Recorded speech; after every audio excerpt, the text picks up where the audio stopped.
Hi navigators. இதுக்கு ஒரு சூப்பரான ஒரு ட்ரிப்பை பற்றி தான் பார்க்க போகிறோம். அது என்ன ட்ரிப் அப்படின்னா ஏற்காடு ட்ரிப்பு. சுசுகி கம்பெனியில் வந்து ஸ்போர்ட்ஸ் வெஹிக்கிள் ட்ரிப் வச்சுருக்காங்க. 60 நபர்கள் சேர்ந்து ஒட்டுக்காக வந்து ஈரோட்டிலேருந்து சேலம் வழியாக ஏற்காடு போக போகிறோம். சூப்பரான ஒரு ட்ரிப் இல்லை, அந்த ட்ரிப்பில் நாமளும் கலந்துக்கிறோம்னு நினைக்கும்போது ரொம்ப ஹாப்பியஸ்டான ஒரு ஃபீலிங்காக தான் இருந்துச்சு. நம்ம நண்பர் வந்து இந்த ஆஃபரை கொடுத்தாரு. செம்மையாக இருந்துச்சு. ஒவ்வொரு ஸ்போர்ட்ஸ் பைக்கும் பார்த்தா செம்மையாக இன்ட்ரெஸ்டிங்காக இருந்துச்சு. ஒன்று பார்த்தீங்கன்னா 250cc 150cc டிஃப்ரெண்ட் மாடல் இருந்துச்சு.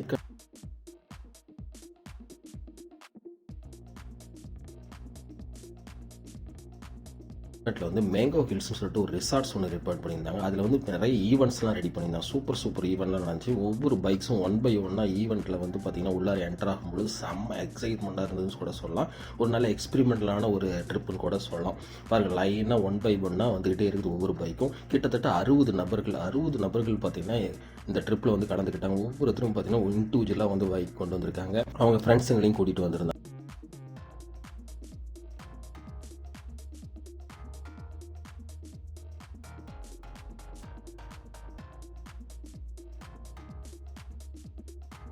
இந்த ரிசார்ட்ஸில் வந்து பார்த்திங்கன்னா ஒரு செஸ் போர்டு மாதிரி ஒரு டைப்பில் வந்து வச்சுருந்தாங்க.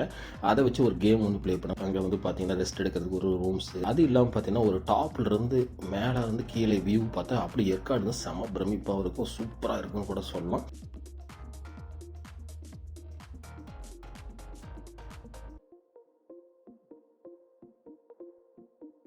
இடத்துல இருக்க விஆர் சுசுகி அரேஞ்ச் பண்ணியிருந்தோம். அப்புறம் ஒவ்வொரு இண்டிவிஜுவலான ரைடர்ஸ்கிட்டையும் நம்ம வந்து பேட்டி எடுத்தோம். அவங்க வந்து அவருடைய எக்ஸ்பீரியன்ஸு எக்ஸ்பெரிமெண்டல் ரெண்டுமே சூப்பராக ஷேர் பண்ணாங்க. டிஃப்ரென்ஸ் பண்ணியிருக்காங்க, அவங்களே எடுத்திருக்காங்க. ஸோ வண்டியோட பிக்கப் அவங்க ஓட்டி பார்த்து பிடிச்சதுனால அந்த வண்டி மறுபடியும் அவங்களே எடுத்துருக்காங்க. அவங்களும் என்ன மாதிரி தான் எல்லா வண்டியும் ஹிமாலயன், அதுபோக BMW 310GS எல்லாமே பார்த்துருக்காங்க. பட் அதோட காஸ்ட் எல்லாம் கம்பேர் பண்ணுறப்போ இது எல்லாமே யூசர் ஃப்ரெண்ட்லியாக இருக்கிறனால இந்த மாடலுக்கு வந்துருக்காங்க. ஆனால் ஒன்றும் பிரச்சனை இல்லை.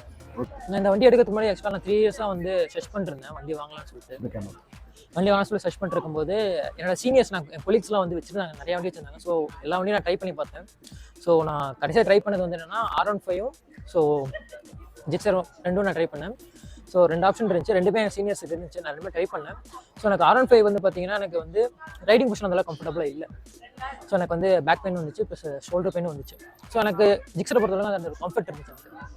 ஸோ ரொம்ப பெண்ட் பண்ணது தேவையில்லை. எனக்கு எவ்வளோ கிலோமீட்டர்ஸ் போனாலும் எனக்கு வந்துட்டு ஒரு சீட்டிங் கம்ஃபர்ட் இருந்துச்சு எனக்கு. அது போக மைலேஜ் வைஸ் எனக்கு சூப்பராக இருந்துச்சு. ஆக்சுவலாக கம்பேர் டு அதர்ஸ் வந்து எனக்கு மைலேஜும் நல்லா இருந்துச்சு.